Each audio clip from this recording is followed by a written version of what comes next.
Imagine a life where each day is richer than gold, and every breath is a sip of pure joy. This isn't a fairy tale. It's the power of health, the most priceless treasure we own. Stay tuned, for we're about to unravel a Zen master's secret that will show you why your health is, indeed, your greatest wealth. In a faraway land, embraced by mountains shrouded in whispers of white clouds, there lived a Zen master named Zensho. Zensho was known far and wide, not just for his deep wisdom, but also for his radiant health, even at the ripe age of 80. The villagers often wondered about his secret. "Master Zensho, how do you stay so fit and happy?" they would ask. One day, a young boy named Kenji, fueled by the same curiosity that stirs the wings of a butterfly, approached Zensho. Kenji, a lively lad with sparkling eyes, was the fastest runner and the highest jumper in the village, but lately, he hadn't been feeling his best. The story began when Kenji visited Zensho in his garden, where the air was always a little fresher and the grass a bit softer. The garden was a living painting, with strokes of green bamboo and splashes of cherry blossom pink. "Master Zensho," Kenji called out, his voice a mix of awe and concern. "Why am I the quickest in my class, yet I feel so tired and dull?" Zensho, who was tending to his garden, straightened his back and turned to Kenji with a smile that felt like the first ray of sun after a long night. "My boy," he began, his voice as calm as the lake at dawn, "you have asked a question that is older than the mountains. Come, sit with me." Kenji settled down beside him, the earth beneath them firm and reassuring. "You see, Kenji, when I was about your age, I met a monk who told me, 'Your health is your wealth.' I didn't understand it back then, but as I journeyed through life, those words became the lantern that guided me in the darkness." Zensho paused and pointed to a tiny sprout pushing its way through the soil. "This little one's journey is just beginning. It needs clean water, the warmth of the sun, and the love of the earth to grow strong and healthy. It does not rush or compete with the flowers around it. It just is." Kenji's eyes widened in realization. "Are you saying I should slow down?" Zensho chuckled. "Not at all.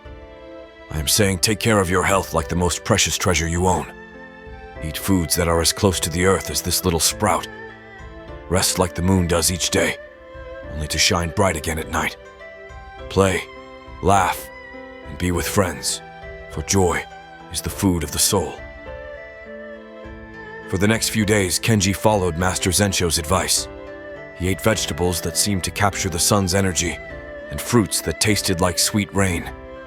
He slept when the stars blinked open their eyes, and awoke with the chorus of the dawn. And as days turned into weeks, Kenji felt a change. He ran faster, not because he wanted to beat everyone else, but because it felt good. He laughed more, not at jokes, but at the sheer joy of being alive. The villagers noticed Kenji's transformation, his eyes brighter, his steps lighter, and they too began to follow in his footsteps. They ate better, they rested, they connected with the earth and with each other. One morning, as the sun painted the sky in hues of health and vitality, Zensho gathered the villagers. They circled around him, their faces eager and open as lotus flowers to the sun. "Friends," Zensho spoke, his voice a gentle breeze, "you have all felt the power of living with the wisdom that your health is your wealth. Now, I ask you to spread this treasure. Share it with everyone you meet." The villagers nodded, a silent vow floating between them. "And," Zensho added with a twinkle in his eye, "if you have found joy and value in this way, remember to share not just the wisdom, but also the story. Like this garden, let the seeds of this story grow in hearts far and wide." He then turned towards Kenji. "And you, young man, you have a special task." Kenji looked at Zensho, his heart pounding like the drums at the festival. "Me, master?" "Yes, you," Zensho confirmed. "Share our story, your journey, with the world. Tell them how a little boy from our village learned that health shines brighter than the fastest medal or the highest trophy, encouraged them to join our village, not just in spirit, but in action. And so, Kenji did. He climbed the highest hill, where the world stretched out like a canvas waiting for paint, and he spoke of his journey. His voice carried on the wind, through the valleys, across rivers, and into the hearts of those who heard. The story of Kenji and Master Zensho became a legend, a tale of a simple truth that healed a village, and then the world. If you're listening to this story and it has touched even a thread of your being, remember to care for your health, for it is your true wealth. Like, share, and subscribe for more tales from the heart of our village. And most importantly, live the story you want to tell.